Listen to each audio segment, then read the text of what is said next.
Olá, queridos irmãos e irmãs, nos encontramos mais uma vez para rezarmos os Salmos. Nosso Salmo hoje a ser refletido, meditado e orado é o Salmo 70. Então vamos pedir antes de tudo que o Espírito Santo venha presidir para nós este nosso encontro. Vinde, Espírito Santo, enchei os corações dos vossos fiéis e acendei neles o fogo do vosso amor. Enviai o vosso Espírito e tudo será criado e renovareis a face da terra. Oremos. Deus, que instruístes os corações dos vossos fiéis com a luz do Espírito Santo, fazei que apreciemos retamente todas as coisas segundo o mesmo Espírito e gozemos sempre da sua consolação. Por Cristo, Senhor nosso. Divino Espírito Santo, descei sobre nós, iluminai-nos e permanecei para sempre. Amém. Então assim reza hoje o nosso Salmo. Ó Deus, por favor, liberta-me. Senhor, vem depressa me socorrer. Fiquem envergonhados e confundidos aqueles que buscam perder a minha vida. Recuem e fiquem envergonhados os que tramam a minha desgraça. Retirem-se cheios de vergonha os que se riem de mim. Exultem e alegrem-se contigo todos os que te buscam. Os que amam a tua salvação repitam sempre: Deus é grande. Quanto a mim, sou pobre e indigente. Ó Deus, vem depressa. Tu és o meu auxílio e salvação. Senhor, não demores. Então nós temos aqui, queridos irmãos, um salmo de súplica, tipo de súplica individual. Temos ali uma pessoa que está correndo risco de morte e pede a Deus uma intervenção urgente.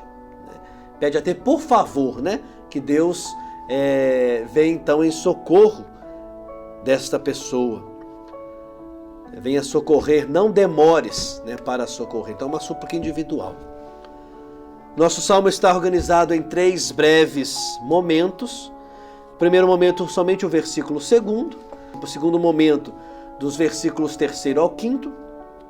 E o terceiro momento, então, o último, somente o versículo 6º. O primeiro momento, então, é a súplica, que retoma depois no final do salmo, vai retomar novamente a súplica. E essa súplica nesse primeiro momento é justamente o pedido de socorro, de forma urgente, para que venha então em libertação, venha libertar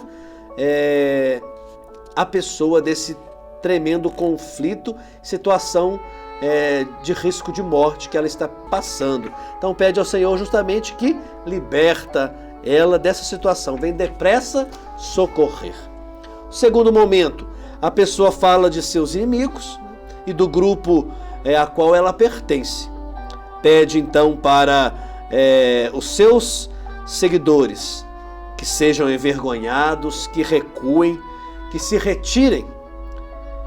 E ao grupo que ela pertença, então, que permaneça fiel, que tenha alegria, que tenha salvação e que reconheça então a grandeza de Deus.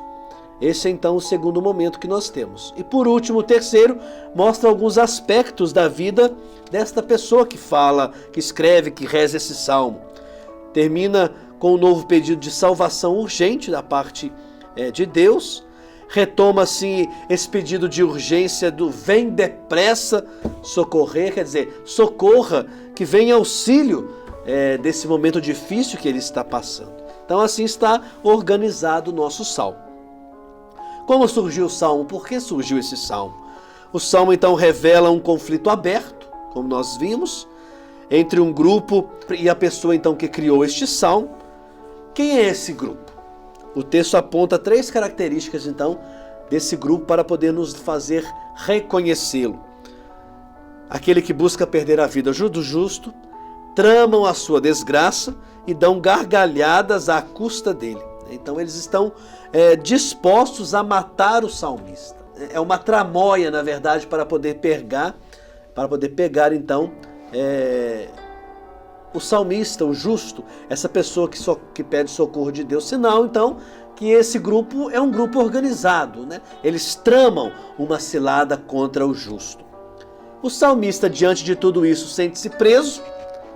Então ele quer pedir que o Senhor o liberte dessa situação que ele se encontra de forma urgente, que socorra de forma urgente. Certamente representa aqui um grupo ele fala sozinho, mas provavelmente representa um grupo do qual ele faz parte. E o grupo é aqueles dos que buscam a Deus e que amam a sua salvação. Espero então que a grandeza do Senhor possa se revelar então nesse socorro, nesse pedido de urgência. Mas esse grupo, ele está como que recuado, calado, fechado, está com medo de toda essa situação. O salmista então mostra a sua condição social e econômica. Qual que é? Ele é pobre e indigente. Numa sociedade injusta, numa sociedade desigual, os pequenos então sempre se tornam vítima dos poderosos.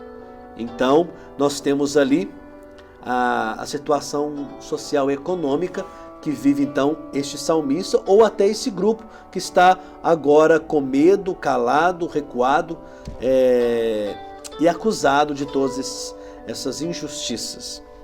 Os poderosos, eles desprezam na verdade o clamor do pobre indigente, fazem pouco caso de Deus.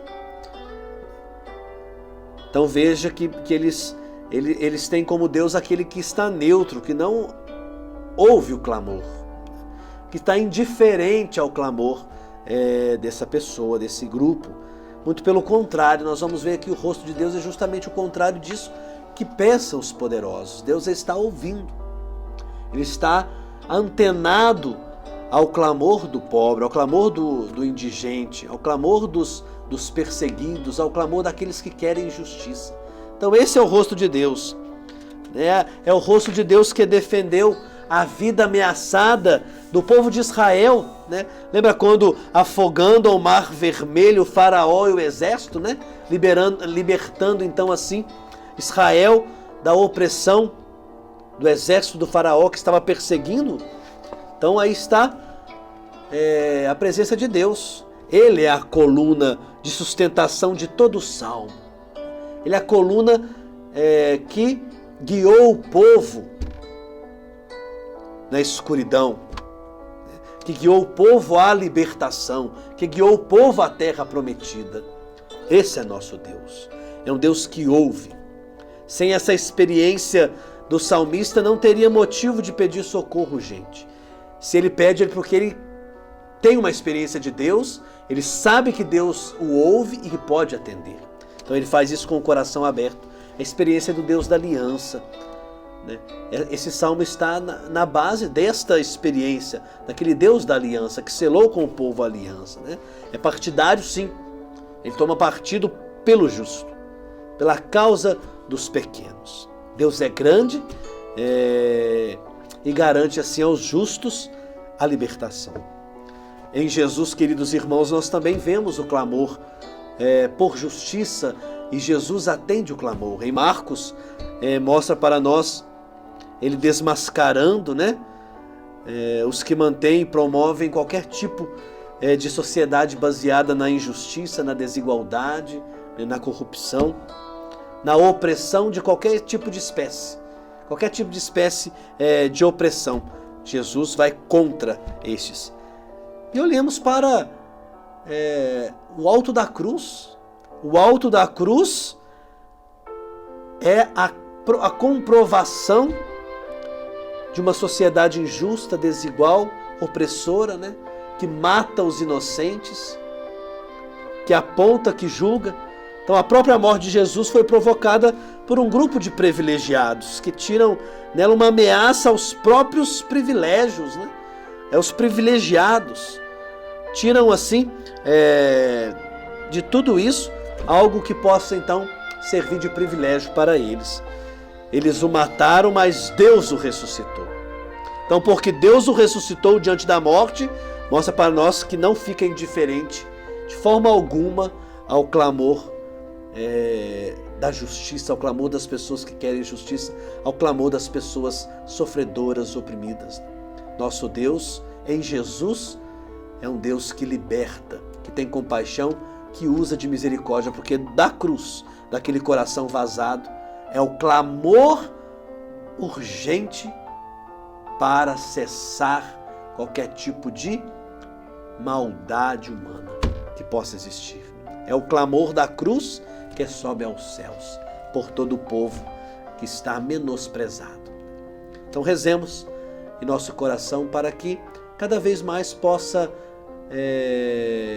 ser ouvida as pessoas, que cada vez mais as pessoas tenham vez e voz, sejam tratadas com igualdade, com justiça, com amor, né?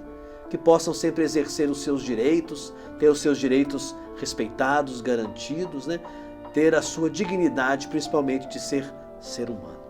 Rezemos isso então nesse salmo hoje.